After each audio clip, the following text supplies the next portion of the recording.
बाद आगे बढ़ते हैं और बात प्रदेश के जंगलात में जल्द चीते छलांग मारते हुए दिखाई दे सकते हैं। दरअसल वन विभाग के स्तर पर अफ्रीका से चीता लाने की योजना पर काफी काम हो चुका है, जिसके तहत जल्द केंद्र की अनुमति मिलने के बाद एयरलिफ्ट कर चीता राजस्थान में लाया जा सकता है। देखिए हमारी खास रिपोर्ट।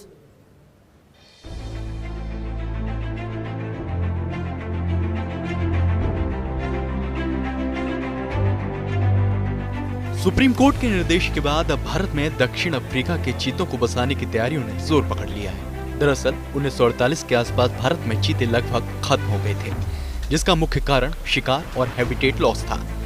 अब अफ्रीकी चीतों को भारत में बसाने को हरी झंडी मिल गई है, जिसमें राजस्थान, मध्य प्रदेश और गुजरात के कुछ हिस्सों को उनके लिए चुना गया है। कुल मिलाकर नामीबिया और साउथ अफ्रीका से चीतों को भारत लाने की तैयारी है। दरअसल चीता सबसे तेज दौड़ने वाले वन्य प्राणियों में से एक है। प्रदेश में चीते के नेचुरल प्रीबेस में केवल काला हिरण और चिंकारा ही है। इसके साथ ही चीता कुछ छोटे जानवरों का भी शिकार करता है।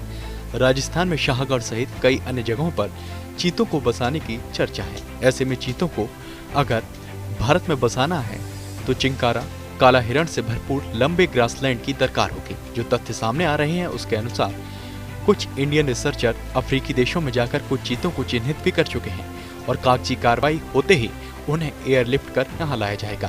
भारत में फिलहाल बिग कैट्स में बाघ, एशियाटिक लॉयन, तेंदुआ मौजूद है। चीता यहाँ से 70 साल पहले विलुप्त हो चुका है, लेकिन चीता नाम वास्तव में भारतीय नाम ही है। चीता का शाब्दिक अर्थ है चित्ती, यानी अंग्रेजी भाषा में स्पॉट। उन काले धब्बों के कारण ही इस प्रजाति का नाम चीता पड़ा और कॉलोनियल पीरियड में ये नाम हर जगह फैल गया। सच तो यह है कि भारत में पाए जाने वाले चीते एशियाटिक चीते थे। ऐसे में अफ्रीकी चीते को लाने से पहले ईरान से भी बात की गई, जहां एशियाटिक चीते की प्रजाति अभी तक बची हुई है। लेकिन ईरान के मना करने के बाद अफ्रीकी चीतों को भारत लाने के प्रयास शुरू किए गए और फिर यह मामला सर्वोच्च न्यायालय तक पहुंच गया।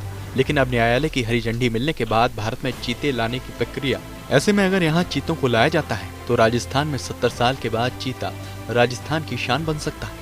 राजस्थान के अलावा मध्य प्रदेश के पालपुर, कूनो और नौरादेही सहित गुजरात में भी चीते को बसाने के लिए कुछ स्थान उपयुक्त माने गए हैं। अब देखना यह होगा कि राजस्थान के अधिकारी इस महत्वाकांक्षी योजना को धरातल पर कैसे खरा उतारते हैं।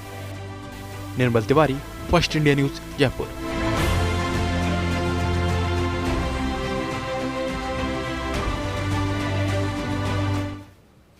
और चले इसी के साथ